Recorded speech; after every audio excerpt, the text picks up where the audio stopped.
Welcome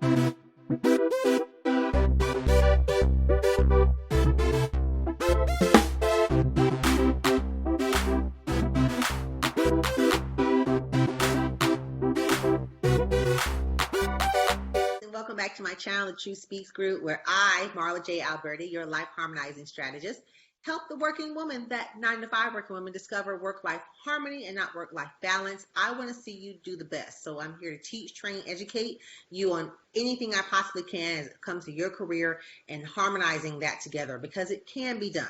Okay, there may not be an answer for everything, but you can definitely do it. Okay, guys, so let's jump right in. Of course, please don't forget to hit the like button down below and subscribe. This episode is brought to you by theworkingwoman.co, which is my blog where I talk about these in more depth. So the videos are just to hit a couple of high points, some tips, and go into, I want you to go out there to the blog and read it for yourself and take notes, of course. So this particular one is a 3-part series. So this is part 1 of the ultimate guide for preparing for your interview.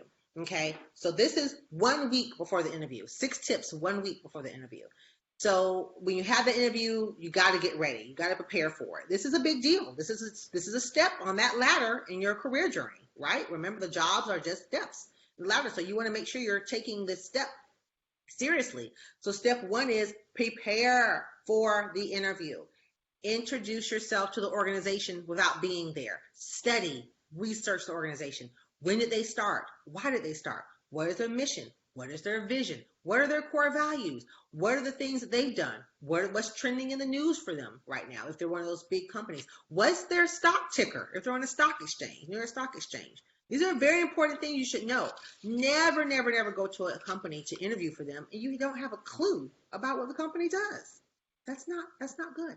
You need to know the industry of that particular company and have some things prepared, some notes prepared in your binder that you're taking to the interview with you. Have some notes prepared for that. Item number 2 is, who are their competitors, right? So if you're interviewing at Target, you know that Walmart's one of their competitors. So what is that competitive edge? Why is Walmart better than Target, or Target better than Walmart? Understand that. Number 3, make sure you have specific examples about your skill set. Remember, they're going to ask you questions based off of what's on your resume. So if you don't know what's on your resume, shame on you. You should know what's on your resume. If you know what's on your resume, you'll be able to answer these specific skills. Make sure you're talking about what's directly going to help them to recognize that you're the one for their position. Remember, they don't really care about what you did at your other company unless it pertains to them. So keep that in mind. Number 4 here. Identify your strengths and weaknesses. Guys, we have them. We have strengths and we have weaknesses. I'm big on focusing on strengths. That's just me. But we all have strengths and weaknesses. But guess what? I was recently told by a close friend of mine is that your weaknesses don't have to be all that bad.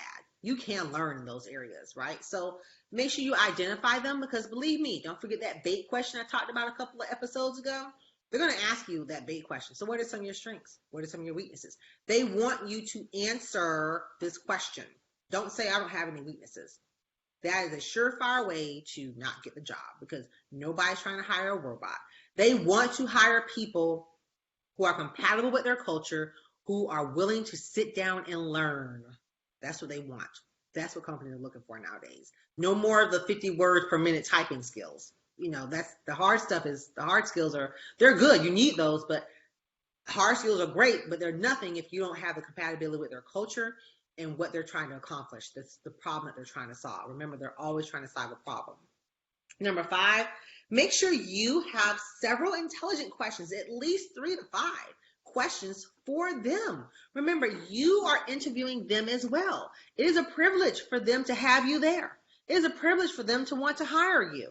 So make sure you show them that stock, your high stock price. Okay, I'm not saying be all hardy and have an ego. No, I'm saying ask them questions. So one popular question that I have asked in interviews before is, what do you like about the job? Why have you been here for 17 years? Tell me about your position. What do you like the most? They are fascinated with that question. I've even had the recruiters call me back and say they love how you ask that question. I'm telling you guys, it works every time. You got to ask them questions too. Don't just say, when they ask you, do you have questions? Don't say no. Say, yes, I do. Actually, I have 3 if you don't mind. May I ask the first one? Sure. And go right on ahead and ask that first question. Then ask the second and ask the third. And as they answer those questions, make sure you're taking notes with your pen on your notepad and your binder that you brought in with you. Check, check. And number 6 is make sure that your suit's ready to go. Again, this is all before the week before. Make sure your suit is pressed and ironed, dry cleaned, ready to go. Your outfit's laid out and you're good to go.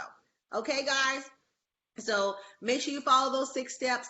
The more detailed version of that is in the blog, of course, theworkingwoman.co. I love helping you guys. Reach out to me. Don't forget to subscribe and hit that like button down below. And I will talk to you later. Bye-bye.